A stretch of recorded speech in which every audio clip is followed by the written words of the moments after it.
Two under two is so hard.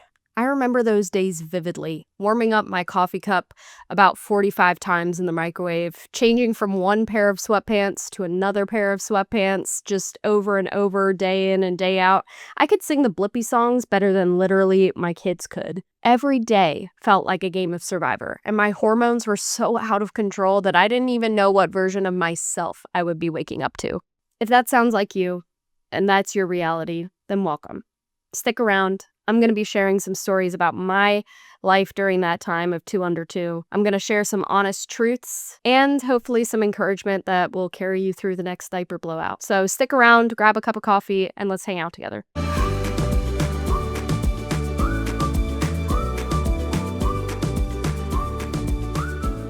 My name is Caitlin D'Elia. I am a mom of two. My son, Finn, is 7 years old, and my daughter, Junie, is 5.5.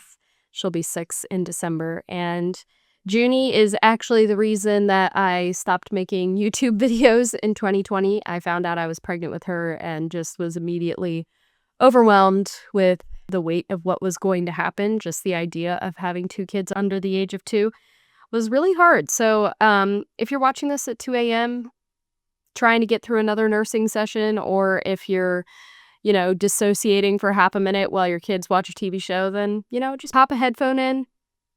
Let me be in the background while you do your thing. Or if you just need a break, then grab a cup of coffee and sit back and relax and let's hang out. So like I said, 2020, I was doing my YouTube channel, found out I was pregnant with Junie, and immediately I was obviously so excited, but didn't really expect for this to happen. My husband, Tim, and I it's not that we weren't trying, but we weren't not trying. And we found out quickly that we were going to have two under two. When Finn was born, I had left a full-time career of teaching. In fact, I had just gotten my master's 5 days before he was born. That's a story for another time. But with COVID and us being home, I was working part-time for a nonprofit. And so I was just really overwhelmed with how to work from home, how to take care of a newborn, all of that. And then you add Junie into the mix, and I had just started a new job after she was born. I was still working part-time, but trying to pick up more hours and whatnot. And navigating Finn potty training and Junie nursing and the season of postpartum, there was a time where I just really felt like I wasn't going to make it. I vividly remember laying in bed one night and I was nursing Junie. It was probably, 2 o'clock in the morning. Finn and Junie were really different. That's kind of the thing about babies is they, you think you got it figured out with one and then the other one surprises you, right? So Finn didn't latch, and so I wasn't able to breastfeed him, and so I was pumping full time around the clock. But as hard as that was, I had Tim who was able to help with nighttime stuff. Like he could give Finn a bottle, and so we kind of tag teamed a lot of that. But with Junie, it was the opposite. She was great at nursing, but she wouldn't take a bottle, and she was really a needy baby. And I don't say that in a bad way. Like every baby's different, but Finn was so content to sleep in a bassinet really early on. Like 5 months old, he was able to sleep in his crib on his own, and Junie was just not that way. She nursed round the clock, and I didn't really have a lot of help with nighttime stuff. And I remember this night because I didn't have the support from Tim, and I was laying there in bed nursing her again, just barely able to keep my eyes open. I was so exhausted. I just felt like I wasn't going to make it. It was an out-of-body experience. Either I was going to get a divorce because I felt so alone, or I was going to run away, or I was like, God, just take me now because I can't do this anymore. That's hard to say because, again, I love being a mom. I love my kids. I love motherhood. But the feeling of I just can't do this anymore was just so real. I felt like I was failing in every area. My husband was working 60 hours a week at a grocery store, and I was juggling all the other things, dishes and laundry and work from home stuff because I still had to make an income, and diapers and potty training and cooking and cleaning and all of it, and it just was so hard. And here's my first honest truth for you. You can't do it all. And I don't know if that's relieving to hear or frustrating to hear, because I know it's something now that I even have trouble hearing for myself. There are only so many hours in the day. You can't do everything. And so one of the things that I had to learn early on was I had to let some stuff go. And that was really hard for me. I'm a type A person. I'm kind of a perfectionist. I like when things are done a certain way or are clean and organized, and I had to be okay with just some stuff not happening. There was a period of time where I didn't home cook every meal. We ate a lot of frozen food because it was easy and it gave me more time with the kids. It gave me more time to myself. It gave me more time to Tim. And there were a lot of times that my kids watched TV so that I could take a nap because I needed a nap. And I remember early on that, I wanted to be so strict about screen time and all this stuff, but I had to figure out like how I could care for myself. We switched to paper plates so that I had less dishes to do. And yeah, it's not great for the environment, but it helped my sanity a little. There are some of these things that you're going to feel like are against your parenting mantra. And I think that there's some things that like you want to stand firm on. Or maybe there's even like this thought that you had before you became a parent where you were like, I'm never going to be a parent that does XYZ.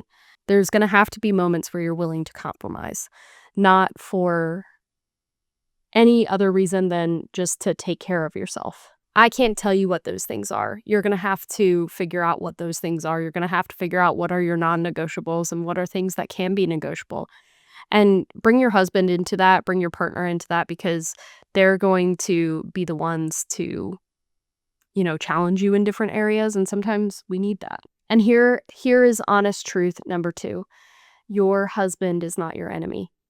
I talked about the story in the beginning where I was laying in bed and Tim was not able to help me with Junie. And what I didn't realize is that he was battling with his own struggles because he was so involved with everything with Finn. And now he was feeling so disconnected from Junie. He really got to bond a lot with Finn. Also because I was recovering from a C-section with Finn. And so I wasn't up and as mobile as I was with Junie. In hindsight, I thought that he was abandoning me or not helping me, but really he was struggling with his own things. And as much as I was frustrated and felt alone, he also was frustrated and felt alone.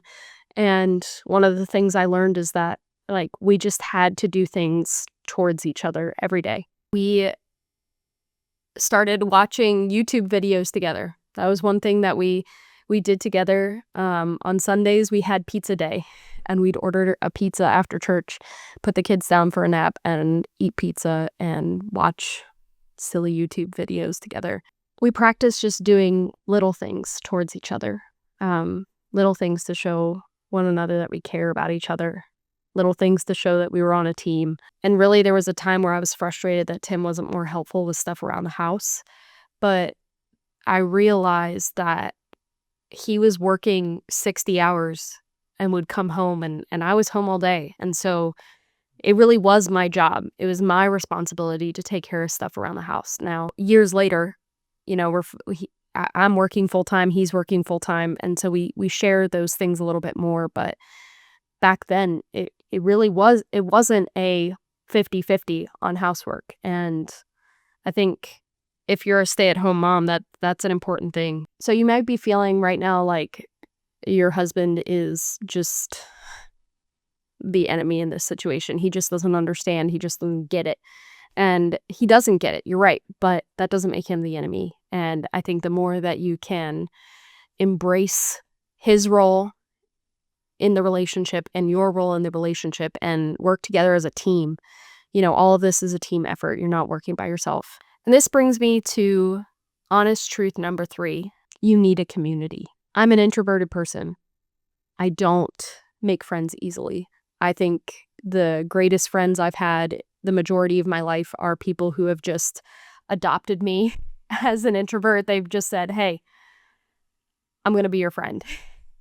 And I love people like that. And if you're someone like that, that's awesome. But during COVID, we weren't going out. We weren't seeing people. It was really hard to make friends. But around 2021, 2022 is when I really realized that I had to stop waiting for somebody to be my friend, somebody to ask me to be their friend. And I just went out and started making friends, started choosing to find friends. And I think as women, sometimes we overcomplicate this. The friends that you make don't have to share every interest. They don't have to share the same political views.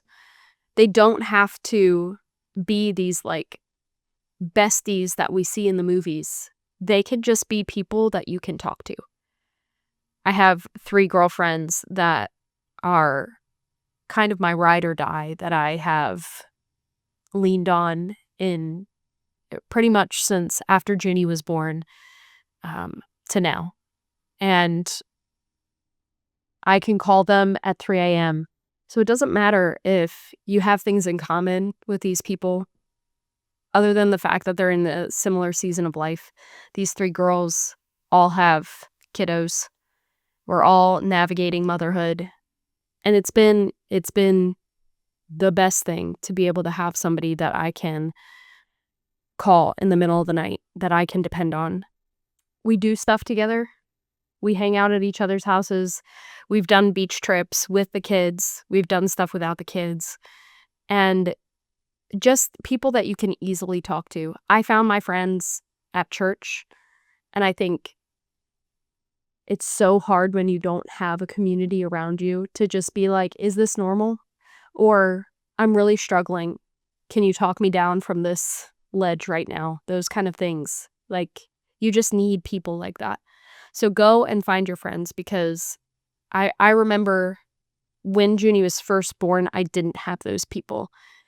And I felt so alone. I felt so alone. And I look back, and if I had had my friends around me, it would have been really different. It would have been a different story. This brings us to honest truth number 4. It does get easier. It really does. One day you're going to look up and they're going to be able to dress themselves and wipe their own butts and make their own breakfast. They're going to be able to read. They're going to sit and play together. And you're going to realize, like, okay, we're okay. And I remember those moments. But I also remember that every single moment, every single hour feels like it's never going to end. Feels like an eternity. I remember looking and Googling and praying and asking God, how much longer is this going to take for them to sleep through the night? And when I would Google it, it would say around this age, they'll sleep through the night. And maybe that was only like a couple months away, but it just felt like forever. Every single day, every single hour felt like forever.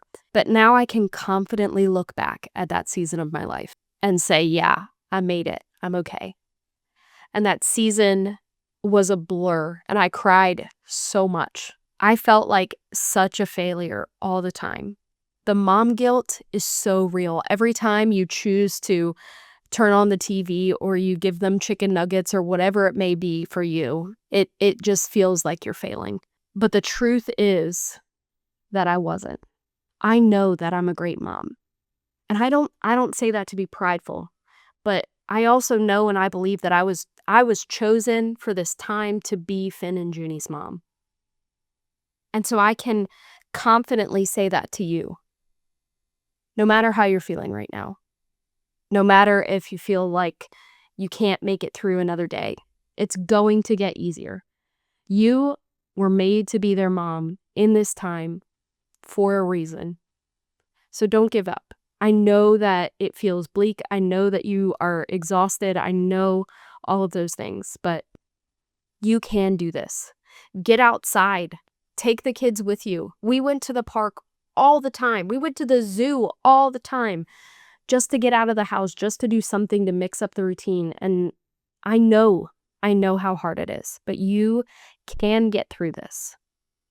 So if you're feeling discouraged today, call up a friend. If you don't have a friend yet, go make a friend. There are people just like you waiting to have community, waiting to have another mom to say, it's okay, we're going to make it. So I hope that these truths have been encouraging. Remind yourself, you can't do it all. Your husband is not your enemy. You need community, and it does get easier. Share this with another mom who's going through the same season of life, and we'll catch you in the next video.